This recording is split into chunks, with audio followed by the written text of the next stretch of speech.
Hello and welcome to the Raw review here on Wrestling with Regret. Well, after a wild and woolly Money in the Bank pay-per-view on Sunday, how would Raw keep the momentum going? How would they take things to the next level as we head toward Backlash? Sit down and get ready because we're about to find out. Becky Lynch opens the show. We've not seen her on TV in several weeks, but they made a big to-do over the weekend saying that she has a major announcement to make. She's coming out with the women's Money in the Bank briefcase instead of her championship belt, for reasons we'll find out very soon. Becky talks about, she's already tearing up as she begins her speech, talking about how she walked through the Performance Center doors in 2013 and how the fans have had her back ever since then. And she makes the hard announcement that she will have to go away for a while. Before she can say anything else, though, Asuka comes out. She's storming down the ramp. She's got something to say. She's upset about this. Why is the champion leaving? So before she can say much, though, Becky opens the briefcase to reveal the championship. It turns out that the Money in the Bank, at least the women's Money in the Bank, was not just for an opportunity at the title, it was for the title itself, something that Asuka is just finding out right now. So Asuka's as happy as can be. She grabs the belt and she's dancing up and down the ramp and everything, very, very pleased with herself. She gets back into the ring and then Becky tells Asuka, "You go and be a warrior because I have to go home and be a mother." Becky's pregnant, and Asuka's happy for her, and they hug, and that's the big announcement. Becky rides off into the sunset. Asuka's the champion now. By the way, she's won like every single accomplishment you possibly can now as a woman in the company, so good for her. But what an announcement. Like, mazel tov to Becky and Seth Rollins for that. Lots of speculation over the weekend as to what that news was. Many people said it was a pregnancy, and if you put that in your office pool, you are correct. I'm sure people will say that it's kind of lame that Becky doesn't get to put somebody over for the belt, but you know what? Extenuating circumstances, I'm not mad about that. And Asuka, she didn't do a cash in. There's no real cash in this year for the women's Money in the Bank, but it was a title match instead. It was a retroactive title match, which is a pretty interesting twist we saw on this night. That's what a way to open the show, with a huge announcement for the top female in the company right now to take this time off to go have a kid. That's a risky move. It's a risky move for Becky to be doing that. Who knows what's going to happen a year from now, and how much the dynamic will change, and if she even wants to come back after the kid. That's all speculation for right now.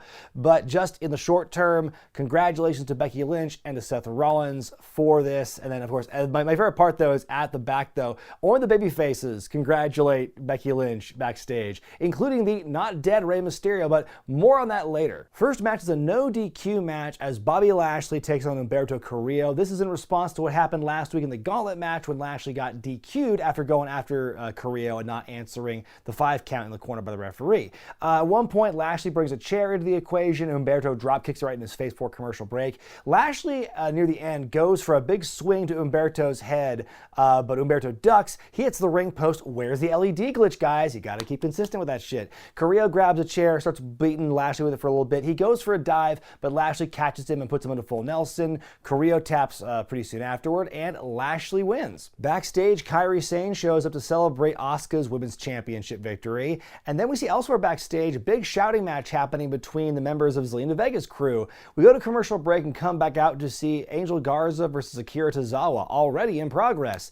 The match itself isn't that important. What's important is the story they're telling here, where Garza is talking trash, but he's clearly copying Austin Theory's catchphrase, the whole all day thing. He says, "I could do this all day, all month, all year," looking right at Austin Theory as he's doing moves. Hits the wing clipper to beat Tozawa, and then we see more bickering between Garza and Theory, and then who shows up? Oh no, it's only their mortal enemy, Drew McIntyre. He shows up and he claymores the bejesus out of Garza and Austin Theory, and we have an impromptu match after the commercial break between he and Andrade. Andrade with a very clever cutoff here. I believe we've seen this before from him, actually, where he pulls Drew's arm into the metal frame of the ring, and so he works the arm extensively in the match as well. It's a very competitive match, probably the most competitive Drew's had against any member of Zelina's crew in the last several weeks.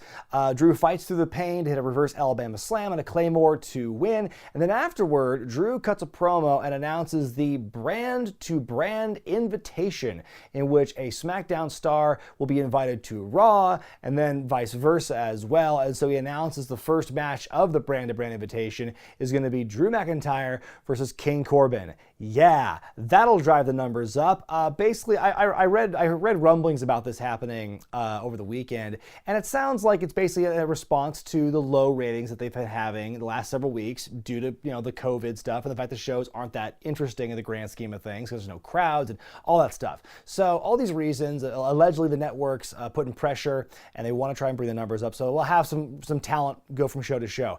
They only have a limited pool of talent to work with anyway across both shows, so I guess that makes sense on one level. It does feel very, very similar to the wild card rule, which we all agree was fucking atrocious. But again, extenuating circumstances because of the COVID madness, they're kind of backed into a corner and they've got to do something to try and drive some numbers up. So I get that. I don't think it's going to be hard to get used to. It's going to be hard to keep track of things. I hope they don't go too crazy with it or play willy-nilly with the rules like they did with the wild card rule. If they can keep themselves consistent, then maybe it's worth something. But I mean, for the first match for it to be Drew versus Corbin, who has a history of big in segments that kill the ratings for shows, I'm not sure that's the way to go about it. Backstage, MVP congratulating Lashley on his win earlier, and he's giving some advice saying, you should be better than this. Get out of that headspace of yours. You should be challenging for the championship right now. And as he walks off, he encounters Lana, Lashley's wife, and he says something to her, and Lana goes, "Who do you think you are?" Just brilliant acting by Lana there. It's time for a Raw edition of Moment of Bliss, the women's tag team champions, as the ring announcer introduces them, Alexa Bliss and her best friend, Nikki Cross. They make their way to the ring and start talking. The Iconics show up. Oh my God, I'm so excited to see the Iconics back. It's been too long. And so Billie Kay and Peyton Royce, they're in the ring now with the champions, and Bliss takes some shots at them saying, how do you feel that the fact that an unborn baby has stolen your thunder? And so Billie and Peyton basically ask for a tag team championship match.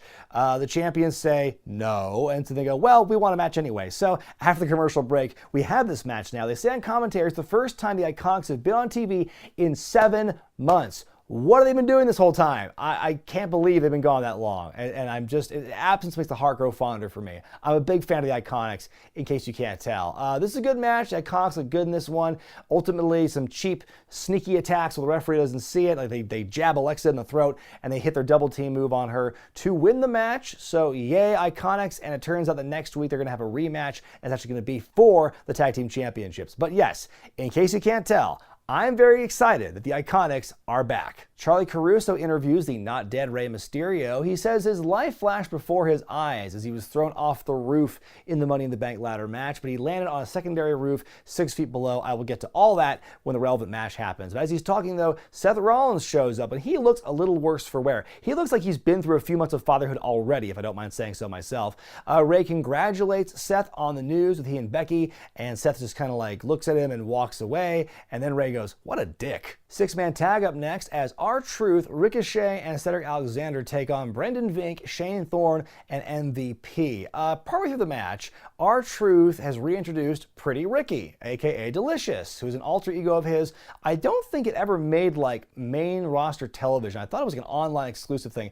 Either way, it's something I've not seen or heard from in years from R-Truth. I can't remember the last time he pulled out the Pretty Ricky thing, but he was doing this throughout the match where he would just take the teeth out and in and cross his eyes, and it was just like, I didn't get it. Like, it was just random to me. And so then the finish has him giving the fake teeth to the referee, and in the distraction, Truth hits the lie detector on MVP to win for his team. But then right after that, we see Bobby Lashley show up again, and he and MVP beat down on R-Truth, and Lashley tells MVP they need to talk, and that's where that segment ends. So we see, it's interesting. We're seeing MVP putting his finger in a lot of pots right now. He's managing or advising Thorne and Vink, and now he's getting into the head of Bobby Lashley. As far as MVP and Lashley goes, all we need is Kenny King to join WWE, and then the Beatdown Clan can reunite. Jinder Mahal interviewed backstage. He says he's happy to be back after being off for 10 months with a knee injury. He says he wants to redeem himself and that his journey back to the top will be a hero's journey. It felt like an oddly out of character babyface promo by Mahal here.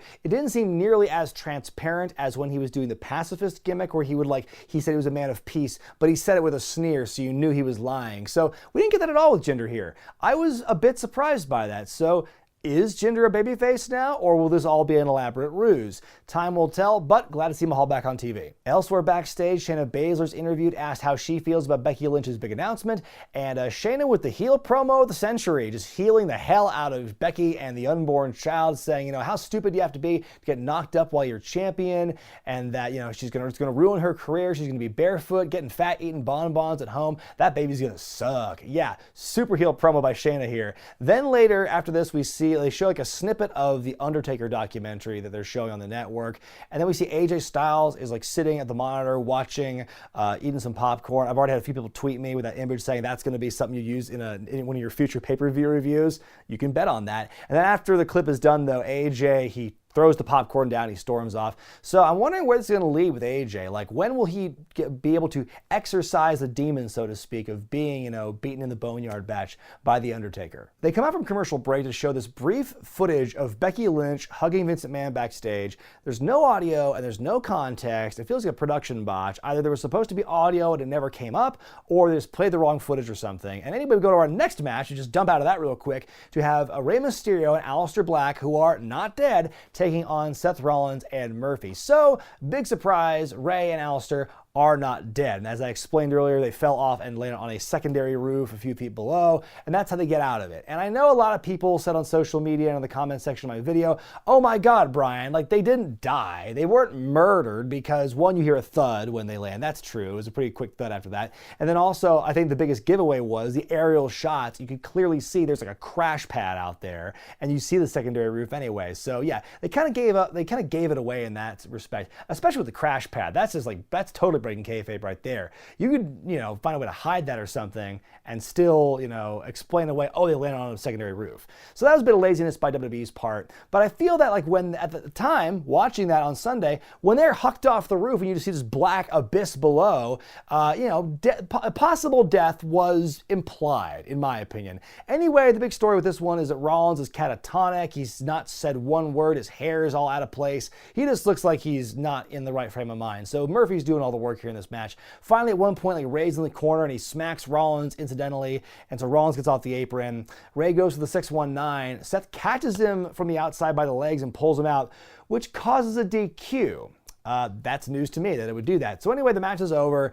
Rollins is attacking Ray's eye specifically, and then he shoves Ray's head, like eye first, into the corner of the steel steps. And so we see blood, and the EMTs and the producers are there to try and help him. And we see, you know, they take the mask off and everything. It's this very like serious, graphic thing, and Rollins is just kind of staring off in the middle distance afterward. It was definitely like the most brutal thing we've seen Rollins do since he took on the Messiah gimmick. So then after the break in the training room, Aleister Black beats up Murphy in retaliation after Seth says, I have no idea what happened. It was just like this kind of like he takes no responsibility. He was, you know, in a very weak apology basically by Seth. So like I said, probably the most heelish thing Rollins has done since he turned heel several months ago. You know, with this kind of action here, how much farther can it go? Who will be his next victims? Where the hell's Kevin Owens been this whole time after he beat him at WrestleMania? The mind boggles. Up next, the Street Profits and the Viking Raiders face off in a game of basketball. Yes, that's right. All throughout the night, we see these segments of the Street Profits and the Viking Raiders getting ready for the game, and one team looks to be clearly out of their element. The whole story is the Vikings say that anything the Profits can do, they can do better, which is why Angelo and Montez challenged them to this basketball game.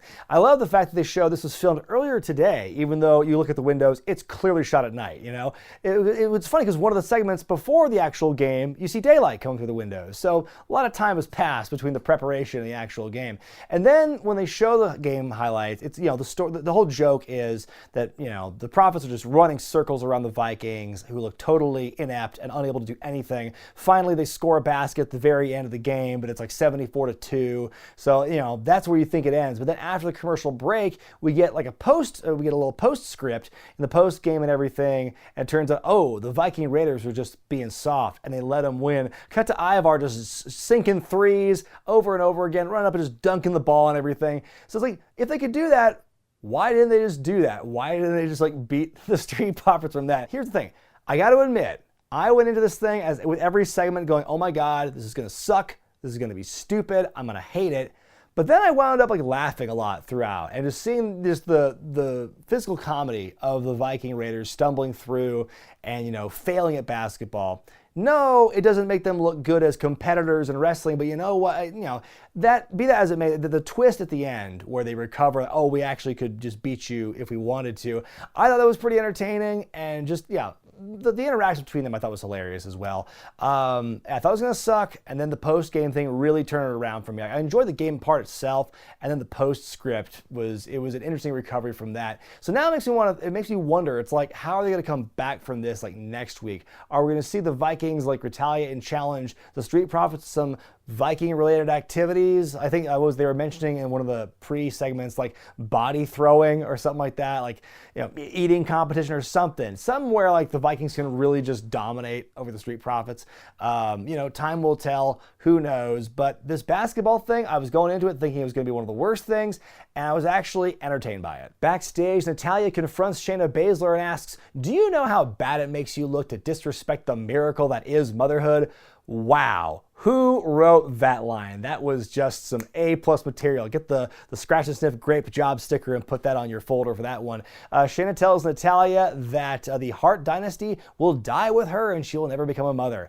Ouch. Then we go to our match now between the two of them. It's a short and sweet match. Natalya avoids getting her arm stomped off by Shayna, but in doing so, she walks right into a knee from Shayna. So Baszler wins, and then after the match, you see Natalya throwing a tantrum in the ring. And if history's taught us anything, is that when you throw a tantrum once in wrestling, get ready to throw a lot more tantrums in wrestling. Backstage, Charlie Caruso interviews King Corbin, who explains that he did what he did in the Money in the Bank match on Sunday because he did what he felt he had to do to win. And then he cuts a promo on Drew McIntyre, his opponent for next week, saying, you know, Brock didn't make Drew a champion. I did, because I took him under my wing and he rolled with me for a long time. And something that Drew also acknowledged in his promo earlier as well. So he says, you know, he's going to beat him next week on Raw. I guess we'll have to see.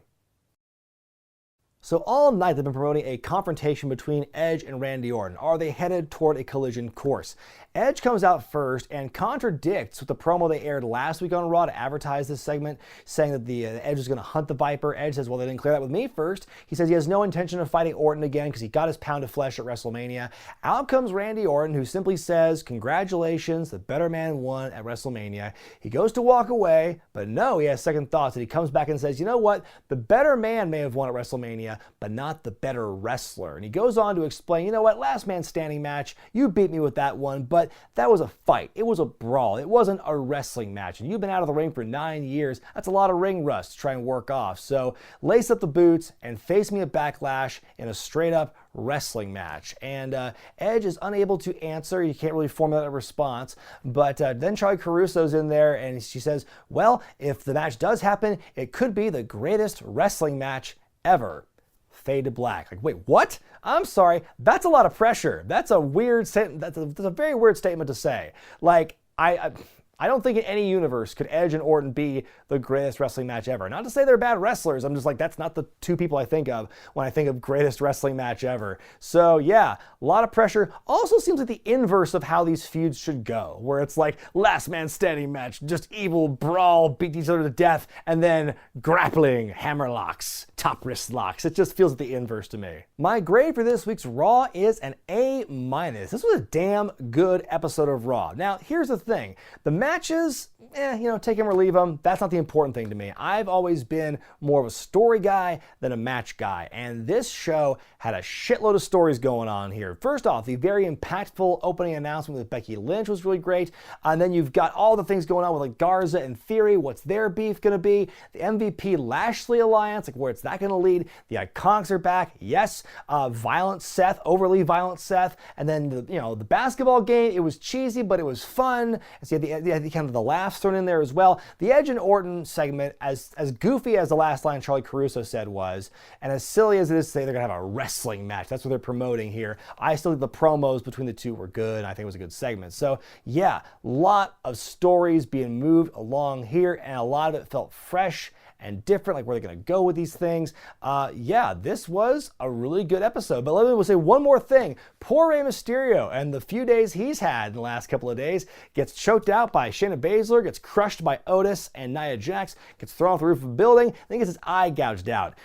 You almost think they're trying to send a message to him. But let me know what you thought about Raw this week in the comments section below, and be sure to give a letter grade by going to the iCard at the corner of your screen. I'm Brian Zane, and I'll see you next time.